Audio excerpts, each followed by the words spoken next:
سلام. در مهمانی ما معاون یاور کاتب دولتی ایالات متحده آمریکا جناب دانیل روزنبلوم. جناب روزنبلوم خوش آمدید. نخست میخواستم درباره هدف سفرتان به تاجیکستان بگوید. برگزاری رایزنی‌های سیاسی میان مقامات ایالات متحده آمریکا و تاجیکستان تا کجا سطح همکاری‌ها میان دو کشور را تقویت بخشیدند؟ Well, first of all, I'm really glad to be here this week in Tajikistan. It's not my این سفر نخستین من به تاجیکستان در مقام معاون یاور کاتب دولتی ایالات متحده آمریکا در امور آسیای مرکزی است. هرچند در گذشته من به تاجیکستان همچون هماهنگساز کمک بیرونی سفر کردم. هدف اصلی رایزنی‌ها گسترش روابط و همکاری‌های ایالات متحده آمریکا با 5 کشور آسیای مرکزی به خصوص تاجیکستان است. همکنون در این سفر ضمن دیدار و گفتگوهای با مقامات وزارت و اداره‌ها با وضع و دورنمای روابط و همکاری‌های دوجانبه از نزدیک آشنایی پیدا خواهیم کرد. هرچند هنوز زود است ارزیابی‌ها کنیم، اما گفتم می‌توانم که در جریان دیدار و گفتگوها بسیار جنبه‌های مثبت همکاری‌ها را مشاهده کردم و امکانات‌ها نیز فراوان است.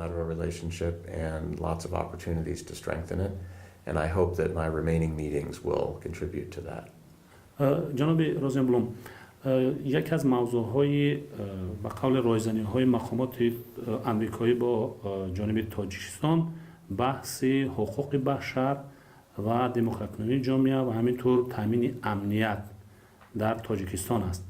از نظر شما این همکاری‌ها چگونه هستند و وضع حقوق بشر در تاجیکستان را شما در کدام پایه می‌بینید؟ Well, human rights and democratic development is a very important part of our relationship and our dialogue. گسترش و رعایت حقوق بشر و رشد دموکراتیا جزئی همکاری‌های مهم ما با حکومت تاجیکستان و حتی با مردم این کشور است. رعایت حقوق بشر در تاجیکستان همیشه مورد توجه بوده و در هر دیدار و گفتگوی مقامات ایالات متحده آمریکا و تاجیکستان این موضوع مطرح می‌گردد. از جمله در ملاقات سالانه دوجانبه آمریکا و تاجیکستان در ماه ایون سال گذشته به این نقطه تاکید شده بود. همچنین موضوع رعایت حقوق بشر در جهان از جمله در تاجیکستان در گزارش سالانه وزارت خارجه ایالات متحده آمریکا نیز ذکر می شود و در این گزارش ها نگرانی ها در این زمینه و همینطور قاچاق انسان مطرح شده است. من بر این نظرم که 3 سبب اساسی وجود دارد که ایالات متحده آمریکا نگرانیش را در رابطه با مشکلات حقوق بشر و دموکراسی در تاجیکستان بیان می کند.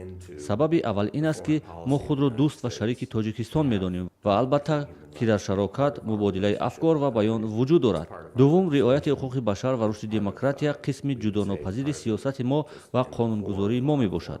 سبب سوم که در این مورد کمتر صحبت ها می شود این است که رعایت حقوق بشر و رشد دموکراسی به تحکیم صلح و ثبات و تأمین امنیت برای متداوم مساعدت می کند.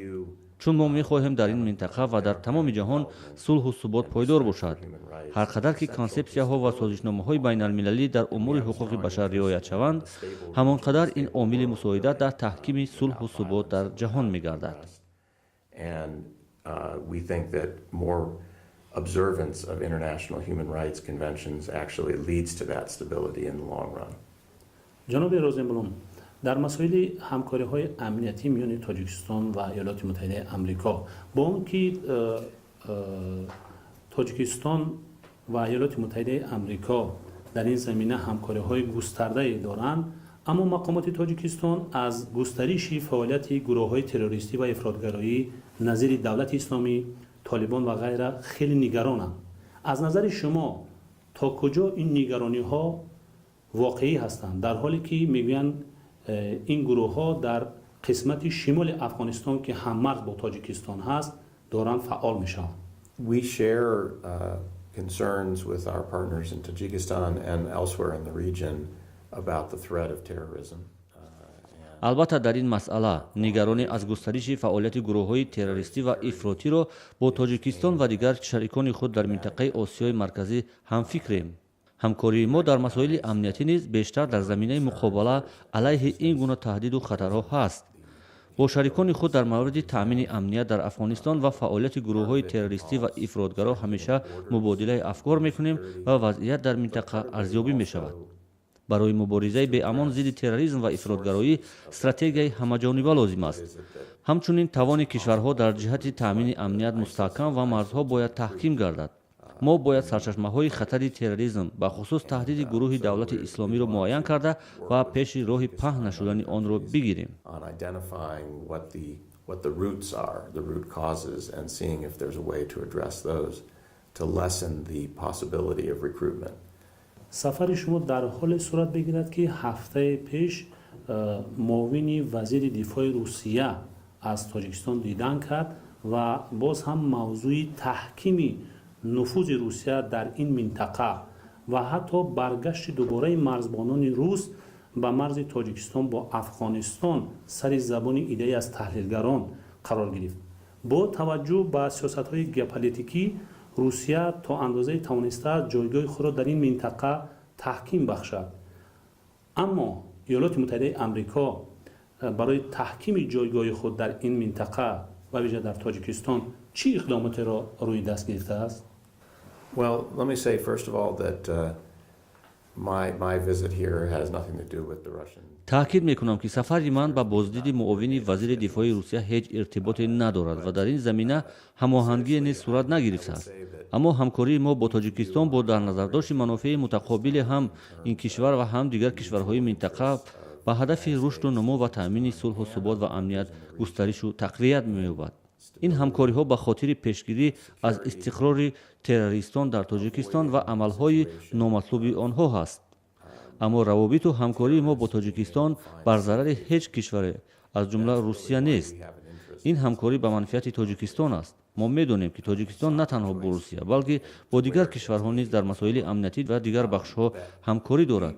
умед аст ки ин ҳамкориҳои тоҷикистон бо дигар кишварҳо дар оянда низ идома пайдо мекунад. тоҷикистон худ интихоб мекунад ки бо кӣ ҳамкорӣ кунад. аммо мо низ зарфиятҳо ва имкониятҳои хубе барои ҳамкорӣ ба манзури таъмини сулҳу субот ва амнияти тоҷикистон ва ҳамин тавр минтақаро дорем.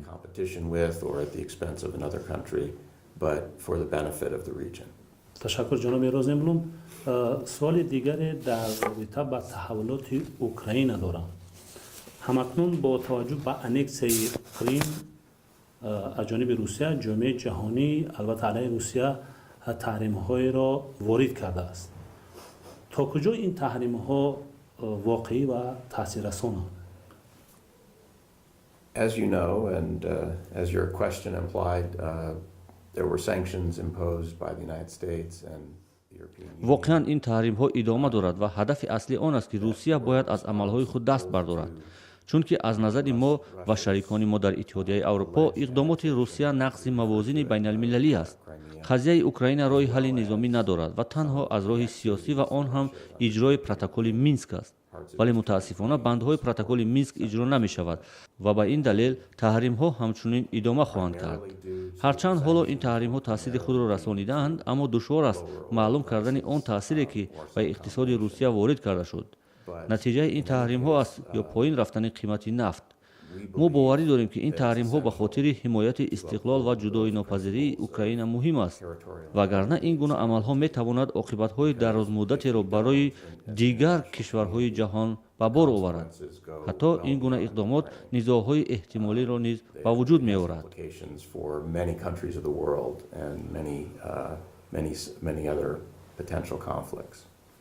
با عنوان سوال اخیر، اما با این همه جنگ در این کشورین اوکراین ادامه دارد. سرنوشت این کشور چی خواهد شد و همزمان سیاست‌های ژئوپلیتیکی و ژئواستراتژی ایالات متحده آمریکا در این منطقه چی خواهد بود؟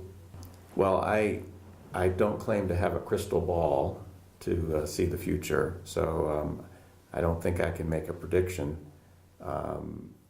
about where you. هرچند من نمیتوانم دورنمای وضع در اوکراین را پیشگویی کنم، اما این معلوم است که مردم اوکراین اراده و جسارت نشان داده و طرفدار قانون هستند. اراده تعیین کردن سرنوشت خود طریق انتخابات را دارند. هیچ کشور دیگر خواه آمریکا یا روسیه یا اروپا نمیتواند سرنوشت این مردم را تعیین کند. اوکراین ها خودشان سرنوشتشان را معین و تعیین خواهند کرد. همکاری ما با اوکراین نیز این بازی ژئوپلیتیکی نیست. аммо ин ҳамкориҳо бо ҳадафи он аст ки ба мардуми Украина кӯмак кунем, то онҳо сарнавишти худро мустақилона таъин кунанд ва ҳуқуқи башар риоят гардад. Behavior, namely the sovereignty and territorial integrity of internationally recognized states. تشکر. صحبت بود با دانیل روزنبلوم، معاون یاور کاتب دولتی ایالات متحده آمریکا در امور آسیای مرکزی. تشکر برای صحبت جناب روزنبلوم. Rahman. سلامت باشید.